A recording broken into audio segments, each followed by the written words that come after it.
माननीय डॉक्टर अमोलजी कोले साहेब।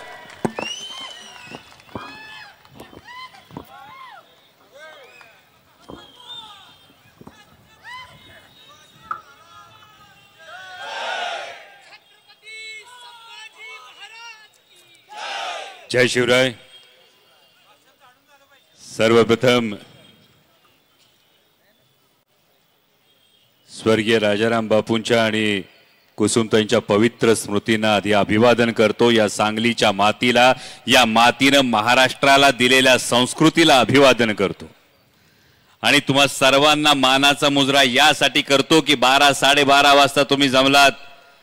12:30 वाजता सुरू झालेला जवळपास 1 वाजता मोर्चा सुरू झाला, आता 5 वाजत आले। गेले 5 तास आपल्या नेत्यावरच्या प्रेमापोटी आणि त्याही पलीकडे महाराष्ट्राच्या संस्कृतीच्या रक्षणासाठी ही तुमची जी बांधिलकी, या बांधिलकीला मानाचा मुजरा करतो। म्हणजे मगाशी इकडे एक ताई बसली होती, त्या ताईला 2दा चक्कर आली। 2दा चक्कर आल्यानंतर मी सांगितलं अरे त्यांना कुणीतरी उपचारासाठी घेऊन जा। त्यानंतर मला कळलं की त्या स्वतः नाही म्हणतायत। एका माऊलीची ही बांधिलकी आहे आपल्या नेतृत्वाविषयी आणि त्यामुळे या बांधिलकीला मानाचा मुजरा। कारण हा विषय केवळ व्यक्तीचा नाही। म्हणजे मगाशी आदरणीय जयंत पाटील साहेबांविषयी राजेश टोपे साहेब बोलले, आव्हाड साहेब बोलले। मी वेगळं बोलण्याची खरं तर आवश्यकता नाही, एका वाक्यात सांगतो। मला अनेकांनी विचारलं होतं, बाबा चांगला डॉक्टर की शिकला होतास, चांगली प्रॅक्टिस चालली असती, राजकारणात याची गरज काय होती? त्यानंतर दुसऱ्या लोकांनी विचारलं, बाबा आपलं मालिकेत चांगलं चाललं होतं, मालिका चांगली चालली होती, सगळं सोडून राजकारणात याची काय गरज होती? उत्तर एकच होतं, माझ्या समोर एक व्यक्ती होती, ज्या व्यक्तीला पाहून मला कळत होतं राजकारणात सुद्धा सुसंस्कृतपणा असतो, तो टिकवता येतो आणि त्या माणसाचं नाव म्हणजे आदरणीय जयंत पाटील साहेब। हे ठामपणे आज तुमच्या समोर सांगतो। म्हणजे केवळ एका पक्षात काम करतो म्हणून नाही, तर महाराष्ट्र, पूर्ण महाराष्ट्र, जवळपास 3 वेळा आदरणीय जयंत पाटील साहेबांबरोबर पालथा घातलाय। संपूर्ण महाराष्ट्रभर फिरलोय, 2 शिवस्वराज्य यात्रांच्या वेळी फिरलोय, 2 वेळा विधानसभेच्या प्रचारांच्या वेळी फिरलो आणि या सगळ्यामध्ये कळलं सुसंस्कृतपणा काय असतो। आणि म्हणून मगाशी जेव्हा मोर्चा सुरू झाला शशिकांत शिंदे साहेब, तेव्हा काही लोकांची भावना अशी होती, म्हणजे आमचे धैर्यशील भैया बसले, धैर्यशील भैयांच्या मनातलं आता वाचता यायला लागले। भैयांनी पहिलं वाक्य वाचलं असेल, हे महाराष्ट्र संस्कृती बचाव मोर्चा पाहिजे होतं नाव का जरा वट्टीवर आणा मोर्चा पाहिजे होतं नाव? पण महाराष्ट्राची संस्कृती जी आहे ही संस्कृती 2 अर्थाने आहे। महाराष्ट्राच्या मनात जसा राग असतो तशी मनगटात रग असते। जर सरळ चाललं तर सरळ आणि वाकड्यात कोण शिरलं तर तंगड काढून देणार ही सुद्धा संस्कृती आहे आणि हे विसरून चालणार नाही। पण जेव्हा आपण राजकारणाचा विचार करतो, जेव्हा आपण समाजकारणाचा विचार करतो, म्हणजे मगाशी जेव्हा दिलीप पाटील बोलत होते तेव्हा उद्वेग काय, राग काय, संताप काय, तुमच्या भावना काय, त्या सगळ्या गोष्टी समजत होत्या। आणि फक्त टीआरपी मिळवण्यासाठी शिव्यांचीच बाराखडी काढायची असेल तर अ पासून न पर्यंत सगळ्या शिव्या आम्हाला बी देता येतात। पण देवानी जिभेच्या बाजूला दाताचं कुंपण घातलंय हे सांगण्यासाठी की माणसाला संयम का गरजेचा असतो हे सांगण्यासाठी देवानच ती निर्मिती केली। आणि आमच्या वाडवडिलांनी आम्हाला शिकवलंय, गटारात पडून शिव्या देणाऱ्याला काही लोक वचकून राहत असतील, पण जेव्हा संधी मिळते तेव्हा वचपा काढल्याशिवाय सुद्धा ती राहत नाही आणि शिव्या घालणाऱ्या समोर कोणी नतमस्तक होत नाही। महाराष्ट्र हा शिव्यांसमोर नाही, महाराष्ट्र हा कायम विकासाच्या ओव्यांसमोरच नतमस्तक होतो। ही महाराष्ट्राची संस्कृती आणि ही संस्कृती आपल्याला जपायची, ही जोपासायची।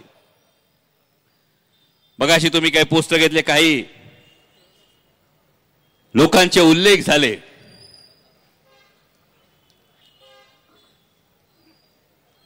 तशी काहीही अपेक्षा माझ्याकडून बाळगू नका।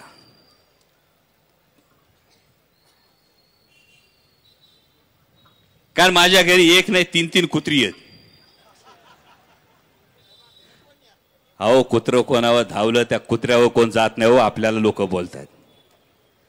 आणि त्या पद्धतीनं जर कुत्र्यानं एखाद्याचा चावा घेतला, कुत्र्यानं एखाद्याला इजा केली तर कुत्र्याला कोणी बोलत नाही, मालकाला जर कोणी बोलतात. तसं विशालदादा तुम्ही म्हणाला ते फार महत्वाचं आहे.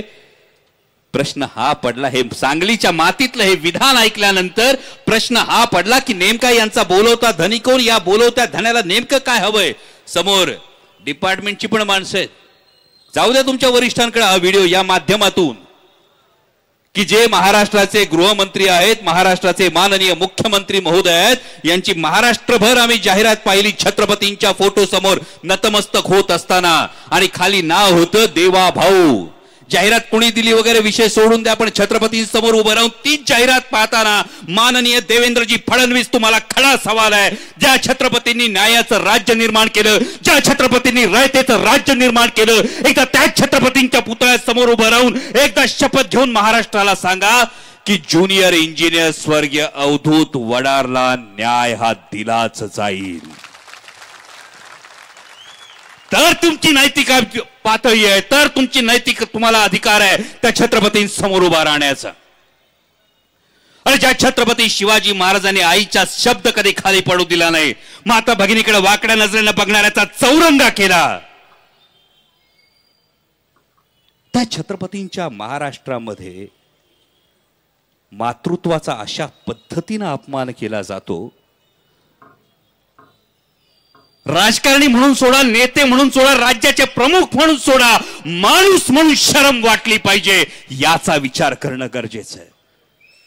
म्हणजे मागे आव्हाड साहेब तुम्ही विधान भवनामध्ये जी गोष्ट बोलला होतात,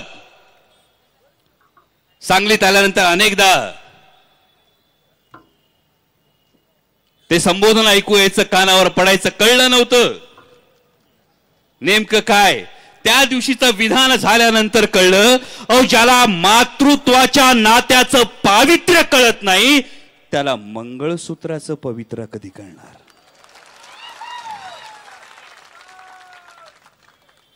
अहो जगातलं एकमेव नातं आहे, 9 महिने गर्भात ठेवल्यानंतर पोटच्या लेकरानं लाथा मारल्या तरी सुद्धा त्याला आपल्या काळजातलं दूध पाजणारं एकमेव नातं आहे, ते आईचं नातं आहे. आणि त्या आईच्या नात्याचा असा अवमान होत असताना महाराष्ट्राच्या माननीय मुख्यमंत्री महोदयांना, महाराष्ट्राच्या दोन्ही उपमुख्यमंत्री महोदयांना आणि सत्तेचा मलिदा चाटण्यासाठी लाचार झालेल्या महाराष्ट्राच्या प्रत्येक मंत्र्याला हा सवाल आहे, कुणाची छाती झाली नाही का पाठीचा मणका राहिला नाही तुम्हाला. एका मातेचा अपमान होत असताना, महाराष्ट्रातल्या मातृत्वाचा अपमान होत असताना कान धरून हा माणूस चुकतोय. हा स्वाभिमान कुणाचा जागृत राहिला नाही, हे दुर्दैव आहे आज महाराष्ट्राचं. आणि म्हणून या गोष्टीचं वाईट वाटतं, या गोष्टीचं दुःख होतंय. अरे महाराष्ट्राचे मुख्यमंत्री मोठमोठे पोस्टर लावत असतील, होर्डिंग लावत असतील, पण विशाल दादा तुम्ही म्हणालात ना, ती एक फार महत्वाची गोष्ट आहे. विधान करताना आम्ही पण म्हणतो की महाराष्ट्राचे माननीय मुख्यमंत्री देवेंद्रजी फडणवीस, आपल्याकडून अपेक्षा आहे की आपण एक सुसंस्कृत व्यक्तिमत्व आहात. विधान आल्यानंतर माननीय मुख्यमंत्री महोदय, होय आमच्याकडून ही अपेक्षा आमची तुमच्याकडून होती, राज्याचे प्रमुख म्हणून होती, कारण तुम्ही एका राज्यात एका पक्षाचे नाही, तुम्ही महाराष्ट्राचे मुख्यमंत्री आहात. पण आपलं विधान काय आलं, एक आक्रमक नेते आहेत म्हणून तुम्ही असं स्वैर सोडणार. आणि जर तुम्ही असं स्वैर सोडणार असाल तर लहानपणी आम्हाला इंग्रजीमध्ये एक म्हण शिकवली होती, a man is known by the company he keeps. म्हणजे माणसाच्या आजूबाजूला जशी माणसं असतात तसाच तो माणूस असतो. जर हे खरं असेल तर माननीय मुख्यमंत्री महोदय, या वाचाळ वीरांनी आपली प्रतिमा डागाळली जाते आणि काळजी आम्हाला आपली व्यक्तिगत असण्यापेक्षा आपण आमच्या राज्याचे प्रमुख आहात याची आम्हाला जास्त काळजी आहे. आणि मग कधी कधी संशय येतो. मगाशी उत्तमराव जानकर साहेब बोलत होते.